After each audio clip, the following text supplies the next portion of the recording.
So, it's been a while since I hit on this subject, so we're going to talk about the business of comic books today. Hi, my name's Eagle. I am the publisher at No Earth Comics, and one of the things I do is keep up with the business end of comic books because that's that's part of my job as publisher. There's been a lot going on in the last few weeks, and there's some things there that we need to talk about. So let's just jump right into this. San Diego Comic-Con happened, and two of DC's bigwigs had a chat as to the future of not just DC Comics, but comic books in general. And some of their remarks got hyperbolically reported, is the best way I can put this, to the point that they were being quoted as saying that the entire comic book industry was about to collapse. Let me put this the best way that I can. The comic book industry, in combined print and digital download sales last year, did $1.085 billion. This is an improvement over the previous year of $1.03 billion. This is an improvement over the previous year where they hadn't quite cracked $1 billion, but they were close. So the idea that the comic book industry is about to collapse is wrong. But there's also some truth in it, and we're going to discuss that. So the first thing to realize is that I've already done a video on why the comic book business model is broken. And I am not going to backtrack on that one single bit because, if anything, it's getting more and more obvious that it's broken. So we're going to discuss a few different things. One of them is DC has some plans that are going to make DC Comics a little bit more relevant for the long run. And I'm very impressed with these plans because they're some of the same plans that I've already talked about in previous videos. First off, they are doing what they are calling an evergreen line of comics. Now let's establish that DC has not been putting out the best product in the last 5 years. In fact, and on 1 month when I looked at their graphic novel sales, The Watchmen was on the list of that month's top 10 graphic novels. The Killing Joke was on the list of that month's top 10 graphic novels.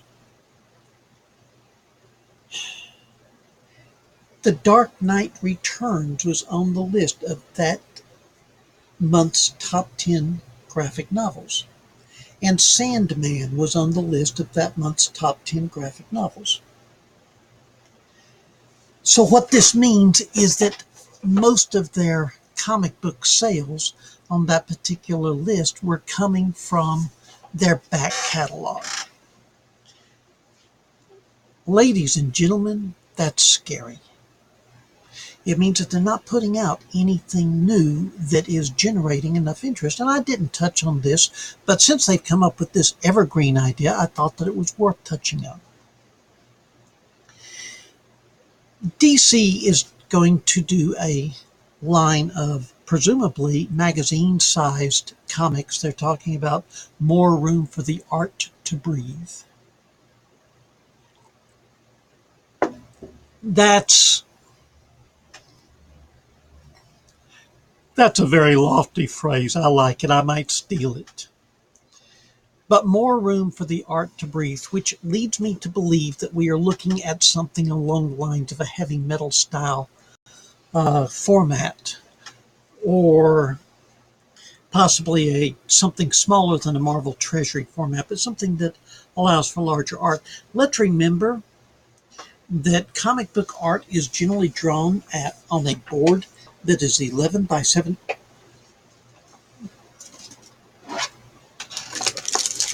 Look at this. This is a comic book board. Okay.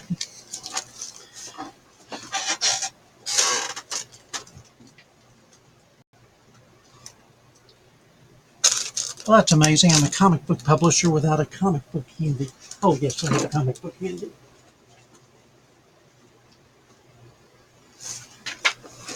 So, this is a comic book board.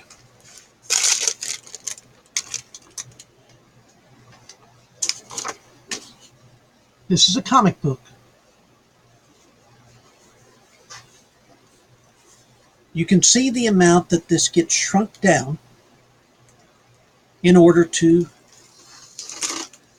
be a comic book cover or a comic book page. So the idea of doing a larger format,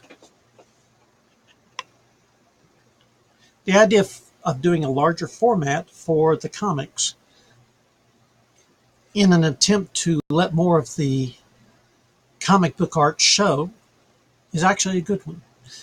This is one of the reasons that Heavy Metal has been such a popular comic through the years. But they're also talking about something that has no deadlines. They're talking about something where the writer and the artist can progress at their own pace. And they're talking about doing stories that are outside the continuity in an effort to provide a more evergreen, in other words, we're going to keep on selling this time after time, experience and format for their comics. And this is just going to be one line. They're also talking about a kids line, and they are talking about they're talking about getting away from a lot of the collector's tricks, like the variant covers and the lenticular covers and that sort of thing. And they're also talking about sticking the cost of their normal comics at the $2.99 point. I have to say, every single one of these is a great idea.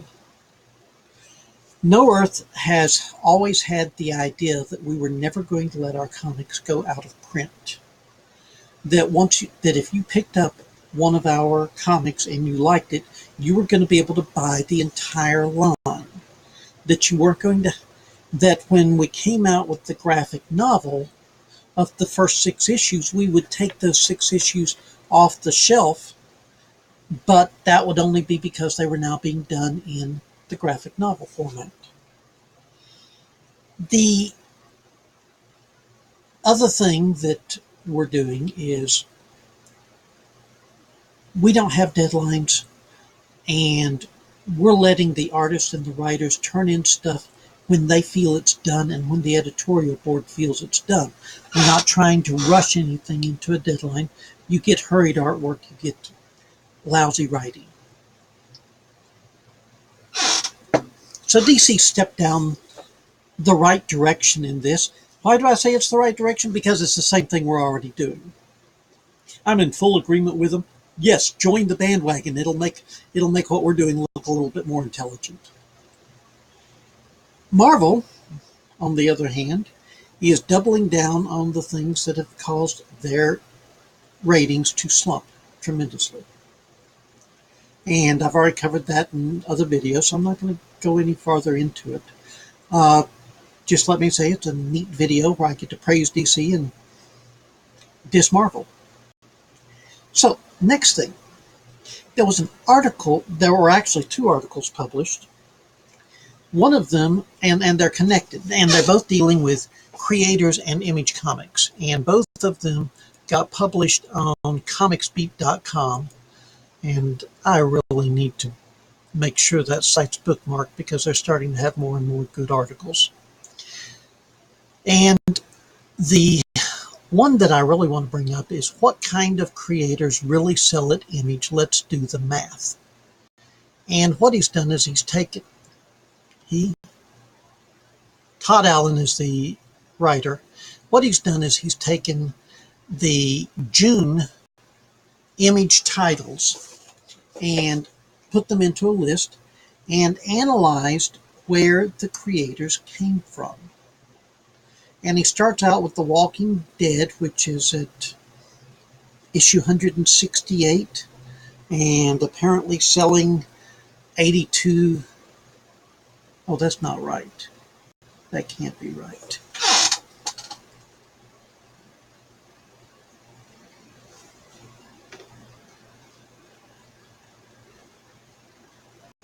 Okay, it's selling a crap load, and that is a technical term of comics.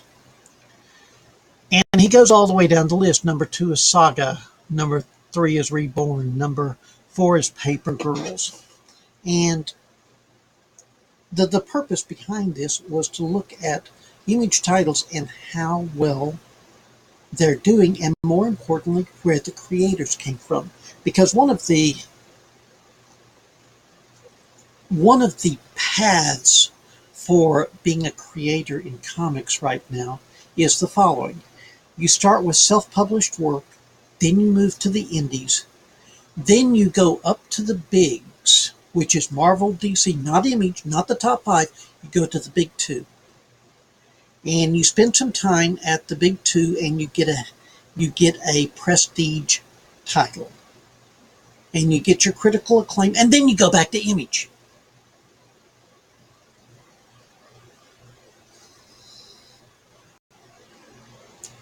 Sounds screwed up. Unfortunately, it's accurate. Because, see, here's the thing, and I'm going to harp on this again. If you're a comic book creator and what you're wanting is a page rate, you're selling yourself short. Okay? I'm going to do a whole video on this concept, but for right now, if you are a comic book creator and your goal is a page rate, you are selling yourself short. Image is doing back end. What you get from Image is a back end deal. And you get a back end deal where you retain the rights, you get a back end deal where you're getting the royalties, and you get a back end deal where you retain the merchandising and the movie rights. And in the case of Robert Kirkman, the TV rights. So that is the stereotypical way of getting ahead in comics, and unfortunately, according to this chart, it's pretty much correct. Now, he's got some interesting conclusions down here.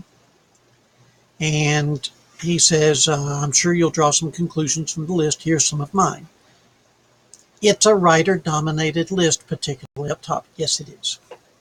And there's a reason for that. And I'm not dissing on artists here. But the fact is that people are reading comics not for the art. And I realize that this is an unpopular opinion on the internet, and I don't care. I've got lots of unpopular opinions. We'll just add this one to the list. Good art brings people into a comic. The only thing that keeps them coming back is good story. And that's the writer. So this is why the writer name on the comic sells more copies than the artist's name on the comics. So, yes, it's a writer-dominated list. The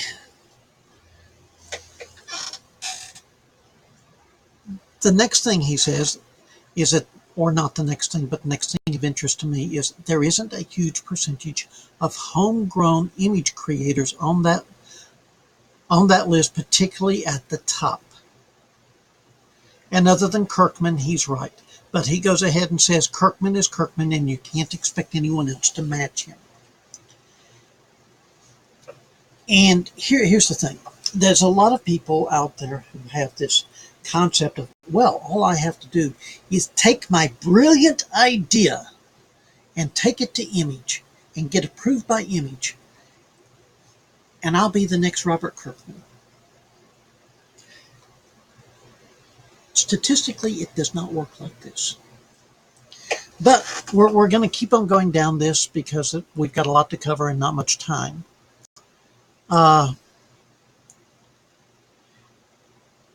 There's not a lot of big name DC Marvel artists on this list. There are some big name DC Marvel writers. The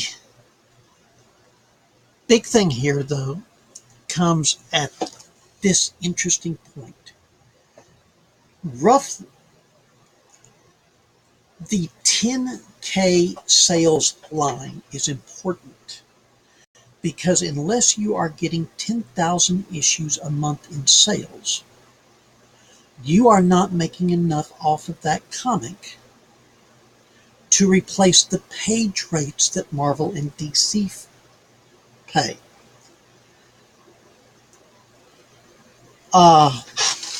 You need to sell more to pull in the premium rates from Marvel and DC. And here's where the crux of the article is for me. This doesn't take into account the fact that if you're working at Image, which pays basically royalties, back end, it doesn't matter near as much if you're hitting that page rate per month because you have longer term financial income coming out of this. Even after you stop producing your comic, you still have the graphic novel sales, you still have the t-shirt sales, you still have the merchandising sales, you still have the potential for the TV and the movie sales.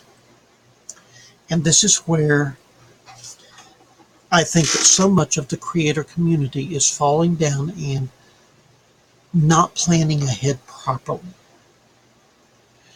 So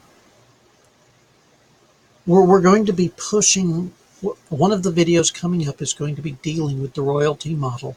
And I understand that a lot of creators are very much against the royalty model, but Image shows us that the royalty model is where the future of comics is. And maybe, just maybe, DC and Marvel will eventually get there.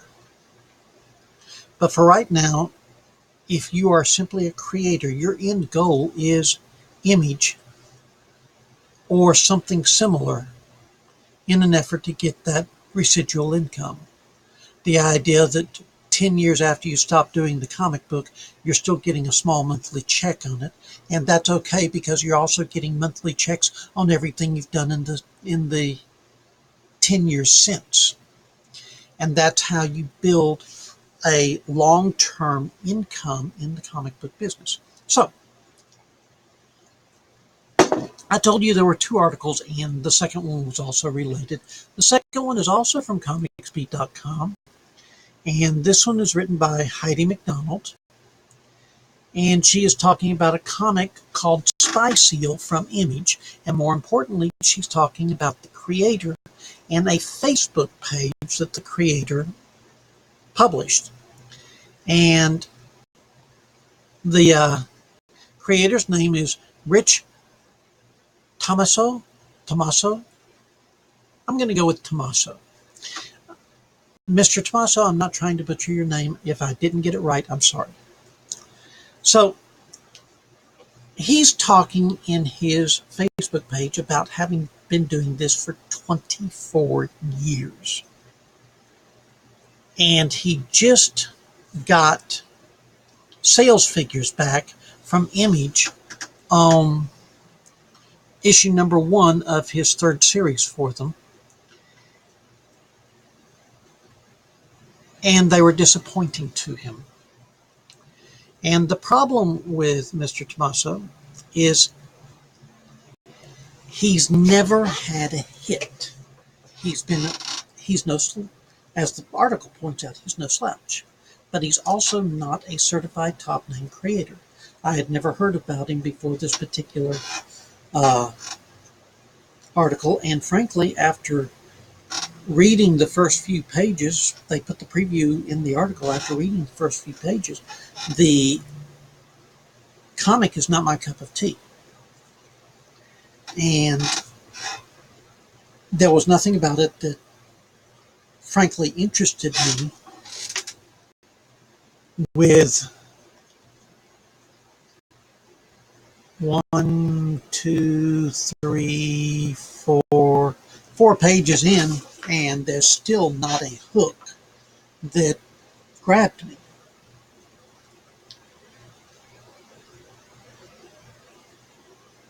And herein lies part of the problem. The market is glutted Well, let's go back to a number I quoted at the very beginning of the video, and that is $1.085 billion.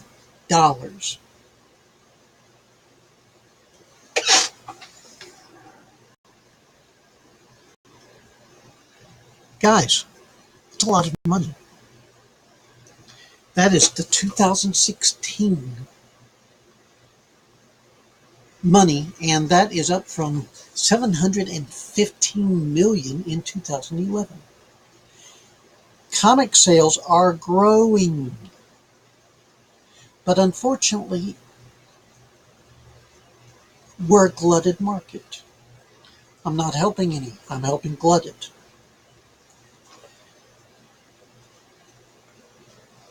And I'm not saying anybody get out of it. What I am saying is that there's a lot of comics coming out in a month. And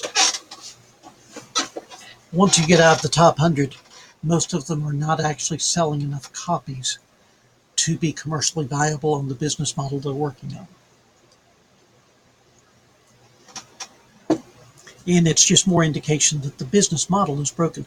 The money is there, people. Don't get me wrong. The money is there. Over $1 billion a year in sales. The money is there. But it's spread too thin. And the business model that distributes it to the creators is lousy. And it distributes what amounts to just above minimum wage for actual hours put in for the vast majority of creators that are actually making a living at it. And let's not talk about all the people that are not making a living at it. Hi, I'm one of the people not making a living at it. So the business model is broken. And this is simply me putting more emphasis on different aspects of it. And I'm going to make a couple more of these videos about as more information comes to light. But what I want you to remember is that the money's there. Every time I talk about the business model being broken, the money is there. The sales are there. They're just spread too thin. So we're going to talk about how to make two things happen. We're going to talk about how you can make that money work better for you on income. And we're going to talk about how companies can get a larger percentage of that money rather than it being spread out like the last pat of butter at a food shelter. We're going to, through this conversation, figure out ways that you can do this more effectively. But I just wanted to bring all this news to your attention. I'm going to be doing some pretty rapid videos over the next few weeks, at least one every 3 days, and possibly every other day, depending on how fast I can get research done. But bear with me. There's a lot we need to talk about, and I will be putting these in the appropriate playlists so that all of the video content that you're interested in on a particular subject is grouped. Please like this. Please share this. Please do what you can to help support us, because what we're doing is trying to build a company that is going to make you, the comic book fan, and you, the comic book creator, happier people. But thank you for tuning in, and we're going to talk again.